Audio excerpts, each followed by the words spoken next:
Hey folks, on Sunday morning we're going to go through what is maybe one of the more disturbing chapters in the entire Bible, Genesis chapter 19, the story of Sodom and Gomorrah and Lot's rescue from that city. And we've been seeing throughout the book of Genesis that there are so many problems in our world, and of course that hasn't stopped. There are still a lot of problems in our world, problems in our own lives.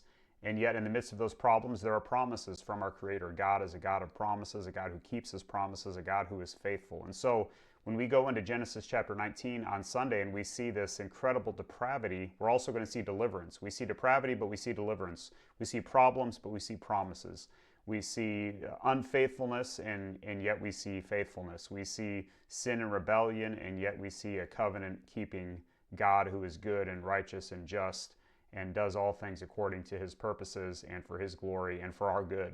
And so we're going to talk about that on Sunday morning. I hope you'll join us and read Genesis chapter 19 ahead of time to be prepared. Pray that God would help you to think through the truth of that chapter and that history and that judgment, and then how we might see the application for our lives and respond rightly to God's word. And so I'm going to challenge you on Sunday to really put your hope and faith in God's deliverance, because the reality is we all need deliverance. Not just did Lot need deliverance from the destruction of Sodom and Gomorrah, so do we need deliverance from our sin and from the eternal destruction that comes as a result of that. So we're going to look at that application on Sunday morning as we talk about 4 applicable lessons from this story of judgment in Genesis chapter 19. So I hope that you'll be in prayer for that. I hope that you'll join us. Of course, we have our prayer gathering at 9 o'clock, groups at 9:30, and then our worship celebration at 10:40.